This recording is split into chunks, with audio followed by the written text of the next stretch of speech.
Enjoy English with Noah. Hello, everyone, and welcome back. I'm Noah. And I'm Mia. Noah, why do you sound like you just won something? Did I sound like that? I didn't win anything. I just had a really good coffee. One coffee and suddenly you're a motivational speaker. 2 coffees, actually. But who's counting? I'm counting. That's my job today, apparently. Fair enough. But Mia, your energy today is also a little suspicious. You sound awake, properly awake. That's because today's topic is personal for me. Painfully personal. Uh-oh, that sounds like the start of a confession. It kinda is. Today we're talking about morning routines and self-discipline. Ah, the topic where everyone secretly feels guilty. Exactly. But not the scary kind of guilty. We're not here to make anyone feel bad before they've even had breakfast. Good, because some morning routines out there are basically a punishment with a nice name. Tell me about it. You know the type. Wake up at 5, cold shower, 10 kilometers, journal 3 pages of gratitude, drink something green that costs more than lunch. And somewhere in there, apparently, you're also supposed to read a chapter of a book, meditate for 20 minutes, and learn a new language before the rest of us have even found our pillow. Don't forget cleaning the entire kitchen and answering emails like a calm, well-rested CEO. A calm, well-rested CEO who apparently sleeps 4 hours and is thriving about it. All before 7 a.m. It's not a morning routine, it's a full personality transplant. Before sunrise. A personality transplant. Meanwhile, my actual morning routine is finding my other shoe. Mine is staring at the kettle like it owes me money. That's the real morning experience for most people. Quiet, slow, a little confused. And that's exactly why I think today's topic matters so much. Because a lot of people want self-discipline, but they also have real, messy, ordinary mornings. Sleepy mornings. Late mornings. Mornings where you put your phone down and somehow 10 minutes disappear and you didn't even do anything. That 10 minutes is a mystery science still hasn't solved. Today we're talking about morning routines for self-discipline. Not as pressure, but as a way to keep one small promise to yourself. And of course, we'll connect it to building an English habit too. Before we go further though, Mia, I want to say something to everyone listening. Go ahead. We've been reading your comments, and so many of you have told us that this podcast is part of your morning. Some of you listen while making breakfast, some while getting dressed, some on the bus, some while walking the dog. And honestly, that means more to us than people might think. It really does. Because if someone gives us a piece of their morning, that's not small. That's trust. And in a strange way, a lot of you have already built a disciplined English habit without even calling it that. You show up. You listen. You repeat a phrase in your head later in the day. You come back tomorrow. That's discipline. Quiet discipline. The kind nobody posts about. So that's why this episode exists. For everyone trying to build a steadier morning, a small English habit, and a little more trust in themselves. Beautifully said, Noah. Thank you. That was my one disciplined moment for the day. Already? It's not even minute 5. I'm front-loading my effort. Okay, but before we get into the real conversation, I have a confession. I tried one of those 5 a.m. club routines once. For exactly one day. One day? That's almost a personal record for these things. I set 3 alarms, I bought a special journal, I even bought the green drink. The full starter pack. By day 2, the journal had become a coaster, and the green drink had become something I was slightly afraid of in my fridge. A houseplant with commitment issues. Exactly. And that's really the heart of today's episode. Not how do you become a 5 a.m. superhuman, but how do you build something small enough that it actually survives Tuesday? Survives Tuesday. I love that as a goal. Not survives forever, just survives Tuesday. Okay, but let me be honest about something. For years, my morning problem was never that I didn't know what to do. That's an important difference. I knew exactly what I should do. Get up, drink water, practice a little English, start calm instead of rushed. I knew all of it. But knowing and doing live in 2 very different apartments. They do. They don't even share a building. I used to make these beautiful plans the night before. Dangerous. Night planning is always dangerous. So dangerous. At 11 p.m., I'd read a list. Wake up at 6, stretch, read for 20 minutes, practice English, be calm and centered all day. Be calm and centered. As a task on a to-do list. I know! Morning Mia would read that list and think, who wrote this? And why was she so confident? Night people are unreasonably brave. They really are. Let's actually do this. Let's hear from them. Oh no. Come on, it'll be fun. I'll go first. Tomorrow I wake up at 5:30. I do English flashcards before breakfast. I do not check my phone. I become a new man. Can we start with opening one eye? Just the one. We'll negotiate the other one later. That's devastatingly accurate. Night Moa makes promises morning Noah has to pay for. Okay, my turn. Tomorrow, I will not snooze the alarm. I will drink water immediately. I will read one English paragraph before checking any messages. The alarm and I have already discussed this. We came to a different agreement. It involves 9 more minutes. The alarm clock union has spoken. Every single time. Okay, one more character we have to introduce. The most dangerous one of all. More dangerous than Night Moa? Far more dangerous. I present to you, Sunday Self. This week, I will wake up early every single day. I will practice English every morning without exception. I will also learn to cook, start running, and finally organize my closet. Wednesday Self would like to formally apologize to Sunday Self for absolutely none of that happening. Sunday Self plans an entire new life. Wednesday Self is just trying to find a clean fork. Sunday Self has never once consulted Wednesday Self before making these plans. Classic communication breakdown. Honestly, I think every failed routine starts with Sunday Self writing checks that Wednesday Self can't cash. That's such a good way to put it. Sunday Self is writing the checks.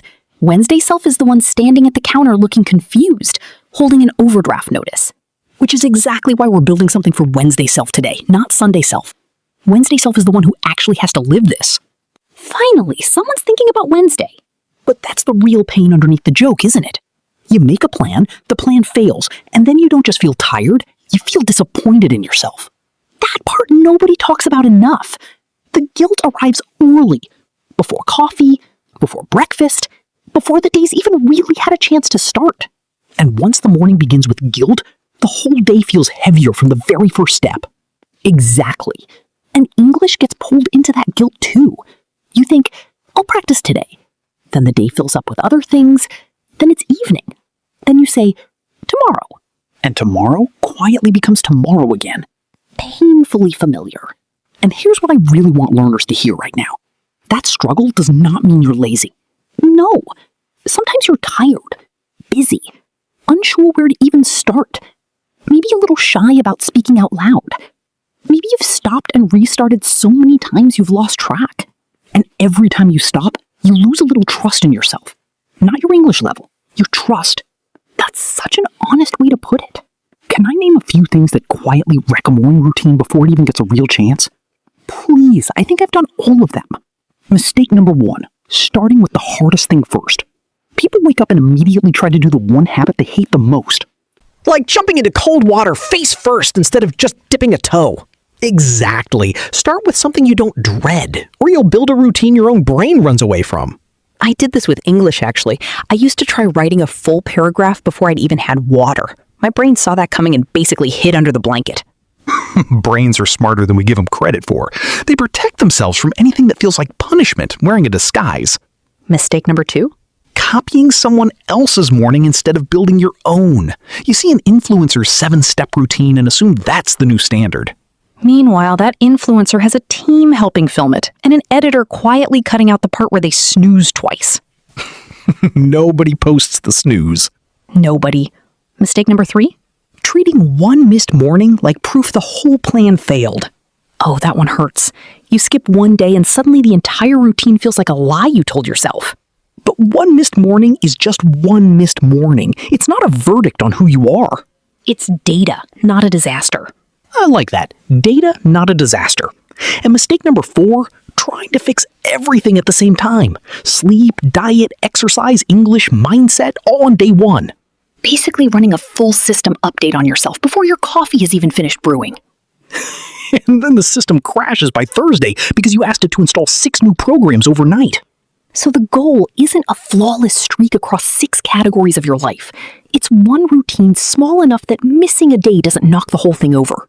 Right, because a table with 4 steady legs survives 1 wobble. A routine balanced entirely on 1 perfect performance does not. That's a strangely good analogy for 6 in the morning. I contain multitudes. Okay, so once we avoid those 4 traps, what's actually left holding the routine together? That's exactly where trust comes in. So here's the idea we want to build today. A morning routine isn't really about time management. It's about trust. Trust with yourself. If I keep one small promise in the morning, something shifts. I start the day with proof. Proof that I showed up. That's self-discipline in its most human form, not loud, dramatic discipline. Not angry, you must suffer for this discipline. Just, I said I'd do one thing, and I did it. That one small moment can change the feeling of an entire day. I remember the morning this actually clicked for me. I told myself I'd just say one English sentence out loud about my plans for the day. Nothing else. And? I did it. Standing in the kitchen, half awake, I said, "Today I will reply to 3 emails and call my sister." That's it. Grammatically nothing special. But for the rest of that day, I felt like I'd already won something before I'd even left the house. Every time things got stressful later, some small part of me thought, well, I already did the thing I said I'd do. That's such a small action carrying a surprisingly heavy weight.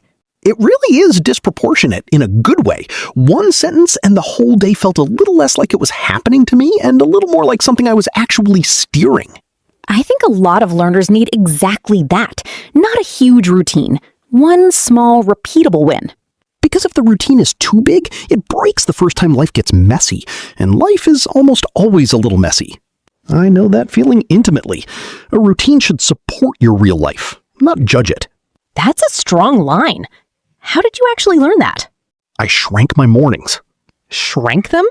Yes, I stopped trying to fix my entire life before 9 a.m. I picked one thing I could return to. Return to.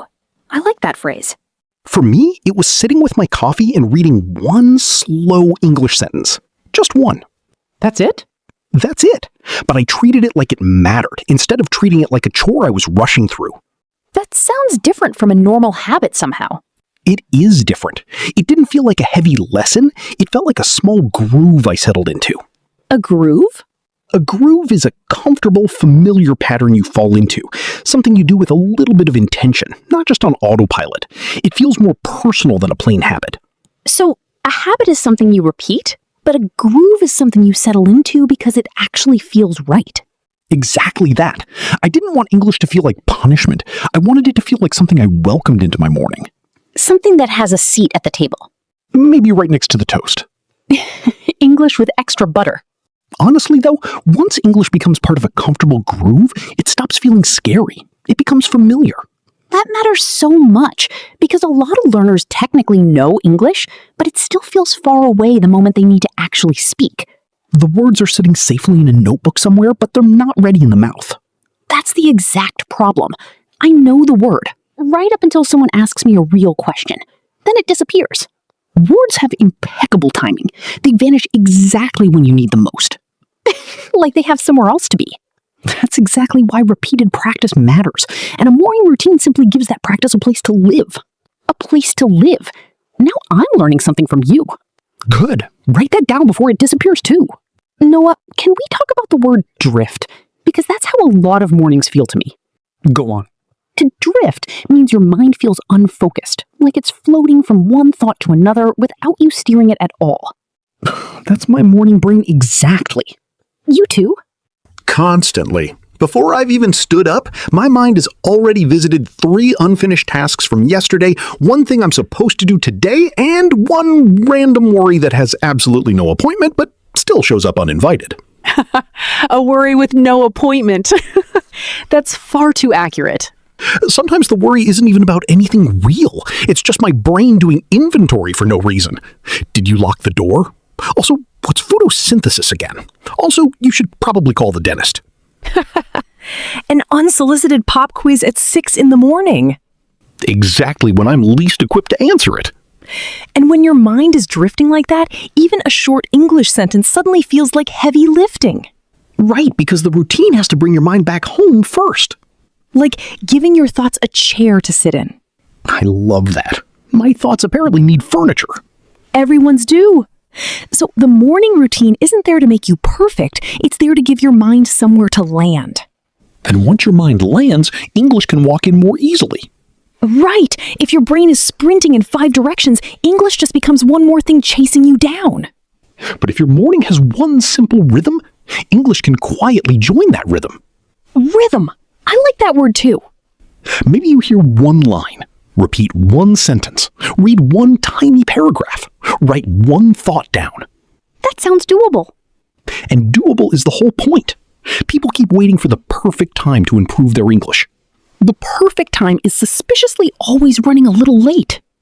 It never knocks on the door and says, "Hello, I've arrived, ready for your English practice." It never has. So we build a small space for it ourselves, and that small space becomes the scaffold. Scaffold, like the metal structure builders put up around a building while it's still under construction? Exactly that image. A scaffold supports something that isn't finished yet. It holds things steady while the real structure is still being built underneath. So a morning routine can be the scaffold for your day. And a small daily English habit can be the scaffold for better speaking, while the real skill is quietly forming underneath. I like that it removes the pressure. I don't need one magical perfect study day. I need scaffolding I can lean on. Like the first plank in a structure that isn't finished yet. You don't need to see the whole building. You just need the next plank. That feels very human, honestly. And self-discipline gets a lot easier once the next step is small and clear. My next step can't be become fluent. That's enormous and a little terrifying. But your next step can be repeat one sentence while the toast is in the toaster? Or listen to one short conversation while tying my shoes. Or say one sentence about my day before I leave the house. That's enough to begin. And if I keep doing it again and again, I nurture my English. Nurture. I love that word here. To nurture something means to care for it patiently while it grows, instead of demanding it grow instantly. It sounds gentle, almost like talking to a plant. It is gentle. You nurture a skill. You nurture confidence. You nurture discipline. Yet don't attack it. No yelling, grow faster at your own goals. I've tried that, actually. My goals did not respond well to shouting. Mine either. They just sat there unimpressed. I actually tried this with a real plant once, too. Not a metaphor. I kept checking on it every hour, wondering why it wasn't taller yet. Did that work? The plant did not appreciate the pressure. It just sat there, slightly judging me, growing at exactly the same slow pace it always would have. Plants have remarkably little respect for our deadlines. None at all, and neither does a new language, really. It grows on its own timeline, whether we're anxious about it or not. But seriously, growth needs patience and repetition, especially in English learning. People think, I listened yesterday, why am I not fluent today? And then they feel discouraged. But if you're nurturing English instead of demanding it, you understand that progress can be quiet, even invisible at first. Like roots underground. You can't see anything happening on the surface, but something real is happening underneath. That's such a calming image. And maybe that's exactly why a small morning practice matters. It's not dramatic, but it's quietly building roots. It becomes something steadier, too, like a tether. Tether? Like a rope that keeps something tied down so it doesn't drift away? Exactly. A tether is something that keeps you grounded or connected, even when everything around you feels busy or chaotic. I think every learner needs a tether like that. We all do, honestly, because learning English can feel endless. You learn one thing, and suddenly you discover 10 new things you don't know. That can feel overwhelming fast. But if you have one small morning habit, you get to say, I'm still here. I'm still learning. That's such a powerful sentence. I'm still here. Sometimes that's the actual win, especially after a break. Because so many learners stop for a few days or weeks and then feel embarrassed to come back at all. But coming back is part of the whole journey, not a failure of it. I really love that the return matters just as much as the start. It does. Real discipline isn't never falling out of rhythm. It's learning how to come back without attacking yourself on the way in. That one lands. I needed that today somehow. Me too, if I'm honest. And when you return enough times, something in your brain actually starts to change. It starts to reprogram. Reprogram. To change the way your brain reacts or responds by building a brand new automatic pattern. If your old pattern was, I'll practice English later, your new pattern can slowly become, I touch English early. Touch English early. I like that. Just a little contact before the day gets loud. Before you start postponing. Before English quietly becomes tomorrow's job again. That's the real win, isn't it? Not a flawless routine, a new pattern. A pattern you keep returning to, gently, again and again. Mia, I think this is the part where learners actually need the sentences, not just the feelings. Agreed. Because a lot of people feel exactly what we've described, but they don't always know how to say it naturally in English. They might say, my morning is bad, when the feeling is much more specific than that. Or they say, I study English, when really they want to explain the habit, the effort, and the actual purpose behind it. Let's give people a few upgrades. Real sentences for real mornings, the kind that aren't always smooth. Let's say it better. I'll start. I study English in the morning. Clear sentence, but it doesn't show the routine behind it at all. Try this instead. I make English part of my morning groove, even if it's only for 5 minutes. That feels much more natural. Now English has an actual place in the morning, and it sounds doable instead of intimidating. Here's another one. My morning is messy. I have lived that exact sentence. Same. We could say instead, I feel like I'm drifting in the morning when I don't have a simple routine. That gives the feeling an actual name, instead of just messy. Your turn. Okay. My routine helps me. True, but a little empty, honestly. We could say, my morning routine is a tether that helps me start the day with more focus. Now the routine isn't just sitting there, it's actually doing something for you. Here's a tricky one. I always fail at routines. That sentence sounds so final, like a life sentence rather than just a rough Tuesday. We could say instead, my routines used to fall apart fast, but I'm learning to build smaller ones. That keeps the honesty but removes the permanent verdict. Exactly. One more before we move on. I don't have time for English. Possibly the most common sentence in language learning ever. Try this. I haven't found a small enough moment for English yet, but I'm looking for one. That's such a small shift, but it turns a closed door into an open question. No time isn't always true. Sometimes it's just no 5-minute moment claimed yet. Here's one more, a sentence I hear constantly. I'm too old for this now. That one is so unfair to the person saying it. We could say instead, I'm starting later than some people, and I'm still building this at my own pace. That keeps the timeline honest without turning it into a life verdict. Age doesn't cancel a habit. It just means the habit starts today instead of 10 years ago. One more. I want to improve my English. Huge dream, extremely common sentence. Try, I'm trying to nurture my English slowly by practicing a little every morning. That feels calm. Progress without panic. And that's the whole point of Say It Better. It's not about making English sound fancy. No, it's about making the truth easier to say out loud. Making the truth easier to say. I like that as a goal for the whole episode, honestly. And these are exactly the kinds of sentences people need to actually practice, or they sound great in the moment and disappear later. That happens constantly. You hear a sentence, you understand it perfectly, but using it later while you're actually speaking is a totally different step. The sentence runs off and hides at the worst possible time. Exactly when you need it most, it's somehow busy. Quick check-in before we move forward. If you're listening while making breakfast or half asleep on the train, here's the shape of what we've covered so far. A routine that's too big breaks fast. A tiny one survives Tuesday. Mornings don't need to be perfect. They need to be honest. And English doesn't need a perfect study day. It just needs a small, repeatable moment. Drift, groove, scaffold, your unfocused mind, the comfortable pattern you settle into, and the support structure underneath it all. And coming up, nurture, tether, and reprogram. The patience, the steadiness, and the actual brain change. Stick with us. We're about halfway through building this whole picture. Speaking of dramatic mornings, can I do a quick voice? Oh, here we go. As an overly enthusiastic alarm clock app voice? Good morning, champion. It is 5 a.m. Time to crush your goals, hydrate with intention, and become the best version of yourself before the sun is even fully up. It's still dark outside. I have not agreed to crush anything. I would like to negotiate. Negotiation was not part of the premium plan. This is exactly why these apps fail by day 3. Nobody can sustain crush your goals energy before coffee.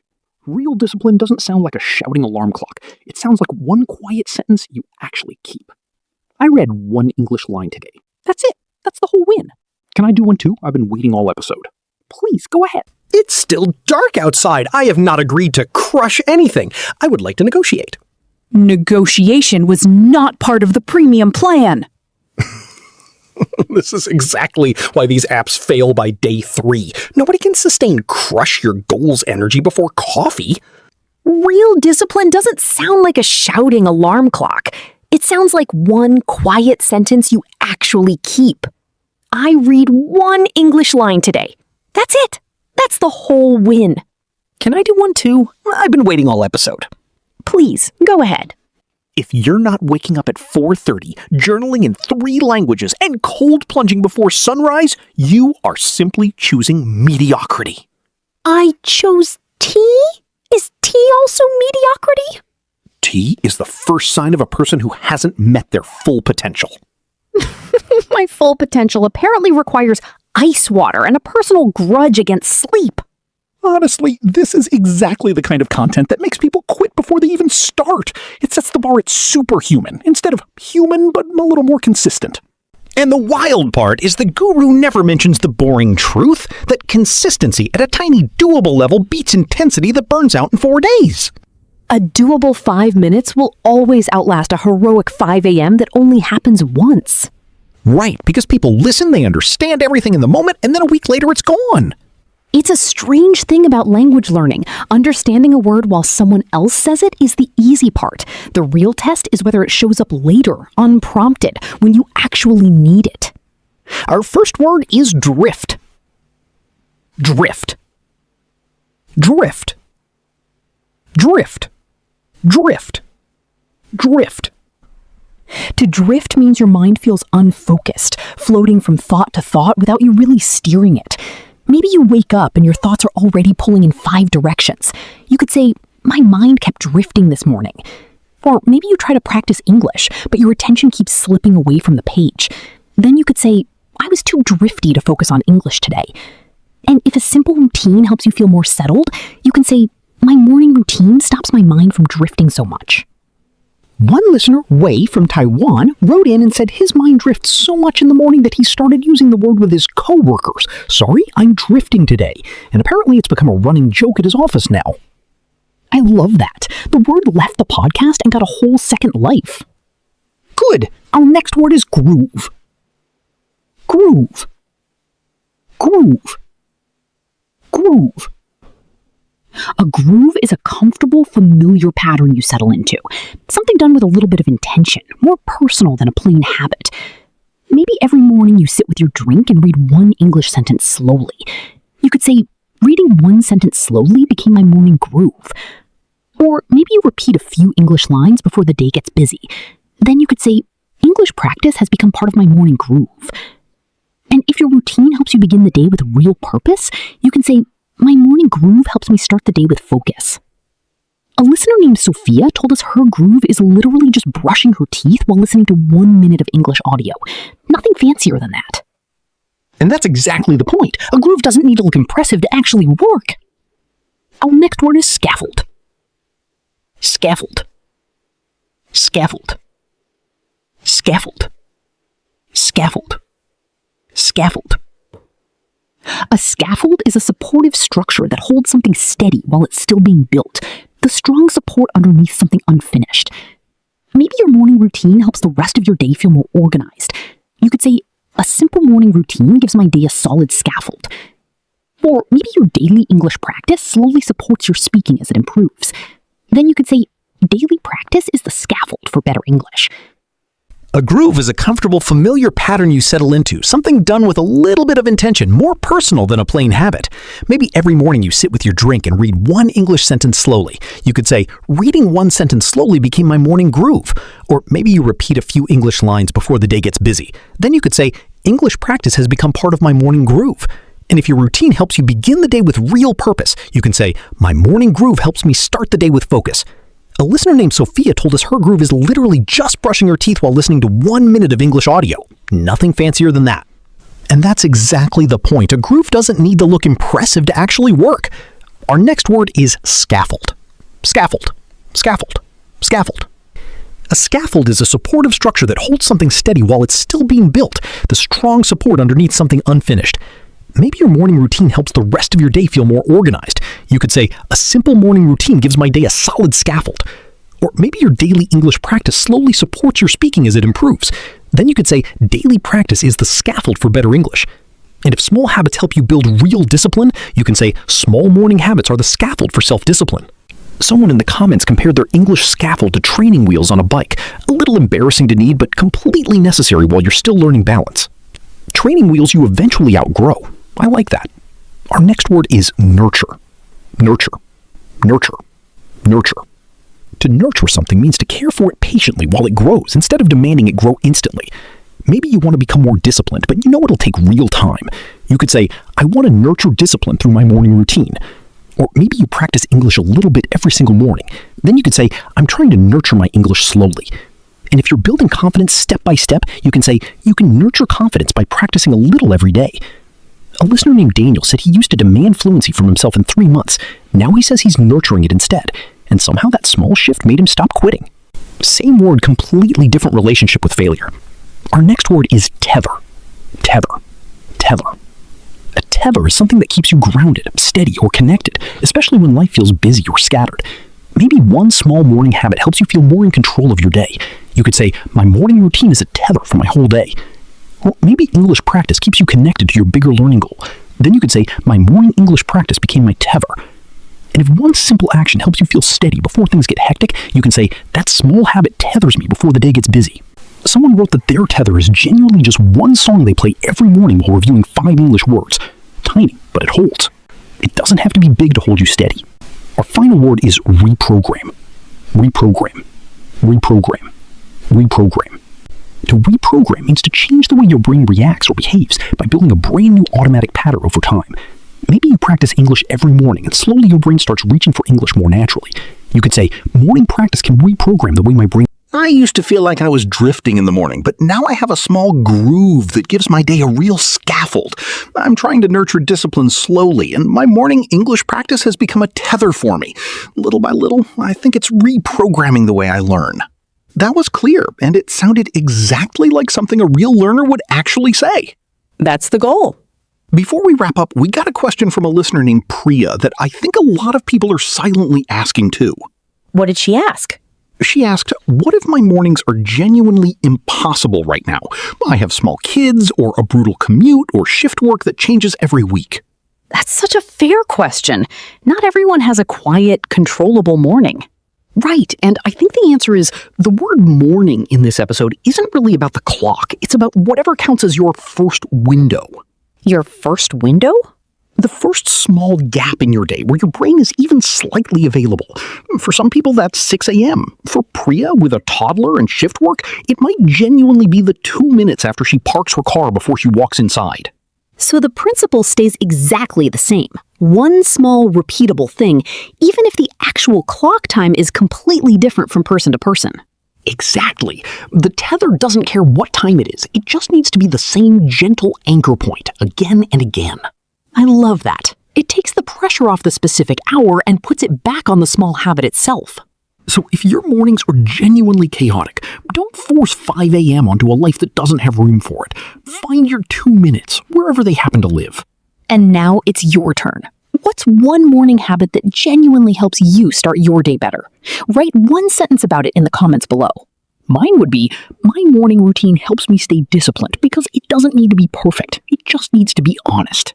One honest sentence is already practice, and practice is exactly how English slowly becomes part of your real life. And if today felt a little exposing, like we read your diary out loud, that's okay. We read ours too. Every roleplay you heard today was at least 40% autobiographical. Some of it was closer to 90%, if we're being fully honest. The point isn't that we figured this out perfectly. We haven't. We just keep returning to it, one small morning at a time. And that returning is the whole skill, really, not the streak, the return. So however your morning looked today, late, rushed, calm, or completely chaotic, you showed up here. That already counts. And if you only remember one thing from this whole episode, let it be this.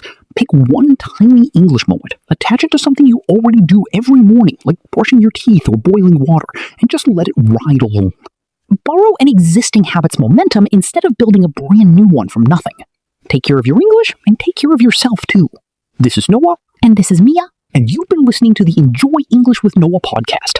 Bye.